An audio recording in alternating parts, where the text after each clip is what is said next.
Hi guys, welcome back to my channel. ছোট্ট পাখি চ্যানেলে সকলকে স্বাগত, অনেক ভালোবাসা জানিয়ে আজকে আরও একটা নতুন ভিডিও আরম্ভ করছি। আর এখন তো আমার সকালের সব কাজ সারা হয়ে গেছে। আর বাইরে তো প্রচণ্ড রোদ্দুর উঠেছে, সকালবেলায় তো খুব কুয়াশা দিয়েছিল।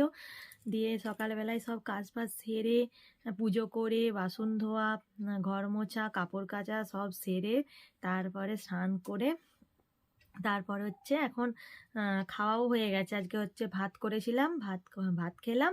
খেয়ে নিয়ে তারপর হচ্ছে রান্না বসাবো। রান্নার সব আনাজ টানাজ কুটা হয়ে গেছে। এরপরে রান্নাটা বসাবো। আর আজকে আমার মেয়ে এখন স্কুলে আজকে যাচ্ছিল, তখন হচ্ছে পটি পেয়ে গেছিলো, ওই জন্য আর স্কুল যাওয়া হয়নি। দিয়ে তারপরে আজকে মেয়েটা হচ্ছে পড়তে বসেছিল, দিয়ে একটুখানি পড়ে ঘুমিয়ে পড়েছে। মেয়েটার শরীরটা একটু খারাপ হয়েছিল, পরশু দিনে একটু জ্বর জ্বর মতন হয়েছিল, দিয়ে শরীরটা একটু দুর্বল আছে তো, দিয়ে শুয়ে পড়েছে। আর আমি হচ্ছে এখন আনাজটা কুটলাম, কুটে এরপর আমি রান্না বসাবো। আর আজকে সারাদিনের ব্লগটা তোমরা দেখতে থাকো, আশা করি ভালো লাগবে।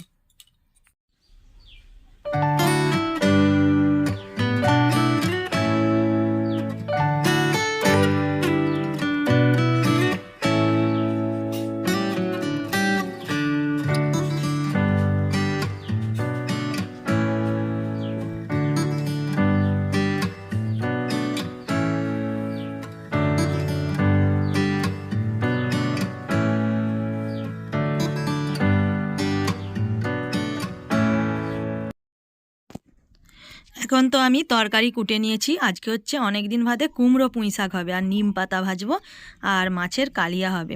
আর এই দিক দিয়ে তো আর এখন আমি কড়া বসিয়ে নিয়েছি। প্রথমে মাছটা ভেজে নেব। প্রথমে না মাছটা ভেজে নিলে কি হয় জানো তো, কড়াটায় চিটে যায়, মাছটা চিটে যায়। ওই জন্য মাছটা প্রথমে ভেজে নিচ্ছি। আর প্রথমে আমি তো নুন মাখিয়ে রেখেছিলাম, আর ভাজার সময় হলুদ মাখিয়ে দিচ্ছি। আর ওই মাছটা দিতেই না কি হচ্ছে দেখছো আমি হচ্ছে ভয় পাচ্ছি যে গায়ে যদি সেদিনে গলায় ফোসকা বসে গেছিলো। হ্যাঁ, আজকেও যদি আমার গায়ে হয়ে যায়, আমি মাছ ভাজার সময় একটু ভয়ে ভয়ে এমন করেই দিই, দিয়ে চাপা দিয়ে দিই। আর মাছটা প্রথমে ভেজে নিই, তারপরে পরের রান্নাগুলো করব। আর মাছটা ভাজতে দিয়ে আমি হাতটা এখন ধুয়ে নিচ্ছি, নাহলে তো এই যে দেখতে পাচ্ছ মশলা পাতি সব তো সগরি হয়ে যাবে। ওই জন্য মাছটা ভাজতে দিয়ে আমি হাতটা ধুয়ে তারপরে ঢাকাটা দেব। ঢাকাটা এখন পাড়া নেই। মাছটা তো আমার এক পিঠটা ভালো করে ভাজা হয়ে গেছে, ওই জন্য আর একটা ওই জন্য আমি মাছটাকে উল্টে নিচ্ছি আর একটা পিঠ ভাজার জন্য। আর মাছটা ভালো করেই ভেজে নিচ্ছি। মাছটা ভেজে তারপরে হচ্ছে পরের সব রান্না করব। মাছটা ভেজে প্রথমে করব কুমড়ো পুঁই শাকটা। কুমড়ো পুঁই শাকটা করে তারপরে মাছের ঝাল বলতে কি, আদা রসুন দিয়ে মাছের কালিয়াই বলো, অল্প করে আলু ছাড়া ঝোল করব। আর চলো আমি পরপর রান্নাগুলো করে নিই। মাছটা তো ভাজা হয়ে গেছে, এরপরে আমি মাছটা তুলে নিচ্ছি। আর মশলা বেটে রেখেছি, মশলা হচ্ছে আদা রসুন বেটে রেখেছি, পেঁয়াজ কুচিয়ে রেখেছি, আর সব জোগাড় করে রেখেছি। সব জোগাড় করে তারপরে আমি মাছটা ভাজতে দিয়েছিলাম। দিয়ে মাছটা ভেজে তুলে রাখলাম। এরপরে হচ্ছে কুমড়ো পুঁই শাকটা করব। আর লাস্টে হচ্ছে একটা মাথা ছিল, তাতে কোনো মাছ থাকেনি, দিয়ে সেইটা দিয়েই কুমড়ো পুঁই শাকটা করব। আজকে হচ্ছে মাছটা খুব ভালো ছিল, মৃগেল মাছ। আর এই দিক দিয়ে হচ্ছে একটা মাছ রয়ে গেছিলো, দিয়ে সেটা একটু কাঁচা কাঁচা রয়ে গেছিলো, ওই জন্য মাছটা হচ্ছে মুড়োটা দেওয়ার সময় দিয়ে দিয়েছি। তারপরে মাছটা তুলে নিচ্ছি।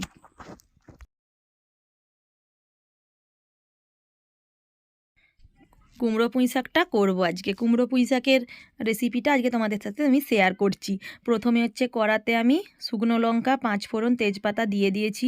দিয়ে তেলটা গরম হয়ে গেলে কুমড়ো আলুটাকে ভালো করে ভেজে নেব। লাস্টে আমি শাকটা দেব। আর নিয়ে আদা বেটে রেখেছি, দেখছো পাশে বাটিতে আদা বেটে রেখেছি। আর আদাটা দিয়ে কুমড়োটা আলুটা ভালো করে ভেজে নিয়ে তারপরে আদাটা দিয়ে কষিয়ে নেব। আর তাহলে না কুমড়োর তরকারিটা খুব ভালো হয়। কুমড়ো আলুর পুঁই শাক দিয়ে তরকারিটা না খুব ভালো হয়। আর আমি কুমড়ো পুঁই শাক খেতে খুবই ভালোবাসি, আমার খুব ভালো লাগে কুমড়ো পুঁই শাক এইসব জিনিস খেতে খুবই ভালো লাগে। তোমাদের দাদাভাইকে বলি বাজার গেলে নিয়ে আসবে। আর তোমাদের দাদাভাই তো ভুলেই যায়। দিয়ে এই আনাজগুলো দিয়ে দিচ্ছি, তারপরে কষিয়ে নেব।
কুমড়ো পুঁই শাকের তরকারি তো আমার তৈরি হয়ে গেছে। এরপরে আমি নামিয়ে নিচ্ছি। কুমড়ো পুঁই শাকের তরকারিটা করে তারপর আমি মাছের কালিয়াটা বানাবো। তাহলে তাড়াতাড়ি করে তরকারিটা নামিয়ে নিয়ে কড়াটাকে ভালো ভালো করে ধুয়ে নিতে হবে, নাহলে তো কড়াটা মাজতে খুব অসুবিধা হবে। দেখো কত সুন্দর হয়েছে, দেখেছো রঙটা? আর আমি তো আগেও বলছিলাম তোমাদেরকে ভিডিওতে, হ্যাঁ, আমি কুমড়ো পুঁই শাক খেতে খুবই ভালোবাসি। কড়াতে তো আমি তেল দিয়ে দিয়েছি। তারপরে এই যে টমেটো আর পেঁয়াজ কুচিয়ে রেখেছি, টমেটো আর পেঁয়াজটা দিয়ে দিলাম। টমেটো আর পেঁয়াজটা দিয়ে তারপরে ভালোটি করে ভেজে নেব। তারপরে আদা রসুন বেটে রেখেছি, আদা রসুনটা দিয়ে জিরে গুঁড়ো, ধনে গুঁড়ো, হলুদ গুঁড়ো, লঙ্কা গুঁড়ো দিয়ে একটু যেমন মাছের ঝোল বানাই তেমন করে একটু কষিয়ে নেব। তাহলে তারপরে কষিয়ে নিয়ে জল ঢেলে নেব, নিয়ে নুন দিয়ে তারপরে মাছগুলো ছেড়ে দেব। তাহলেই আমার মাছের কালিয়া তৈরি হয়ে যাবে।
দেখো মাছের ঝাল আমার তৈরি, মাছের ঝাল বলতে মাছের কালিয়া তৈরি। আর দেখছো কুমড়ো পুঁই শাকটা কী সুন্দর রং হয়েছে, আর মাছের ঝোলটাও কী সুন্দর রং হয়েছে। আর এই দিক দিয়ে বসিয়ে দিয়েছি নিম পাতা ভাজা। তোমাদের দাদাভাই তো নিম পাতা ভাজা বেগুন দিয়েও খেতে ভালোবাসে না, আলু দিয়েও খেতে ভালোবাসে না, তোমাদের দাদাভাই শুধু খেতে ভালোবাসে। আর আমাদের আজকে বছরের এই প্রথমই নিম পাতা হচ্ছে ঘরেতে, আর এইটাই শুধুই মানে ভাতের সামনে একটু করে দিয়ে দেবো বলে। আর কড়াটা নিম পাতা ভাজতে গেলে না কড়াটা প্রচুর মানে হয়, কী বলে, পুড়ে যায়। কিন্তু নিম পাতাটা না ভালো করে না একটু ভাজলে না, ভালো করে মানে কাঁচা কাঁচা থাকলে না খেতে তো ভালো লাগে না। হ্যাঁ, দিয়ে এখন নিম পাতাটা আমি যদি কড়াটা দেখছো যত ধোঁয়া উঠছে তত কড়াটা পুড়বে, আর আমার মাছতে তো দমটা বেরিয়ে যাবে। দিয়ে নিম পাতাটা হয়ে গেলেই আমার রান্না সারা। আজকের ভিডিওটা আর বেশি দূর বড় করব না, এখানেই ভিডিওটা শেষ করে দিচ্ছি। ভালো থেকো, সুস্থ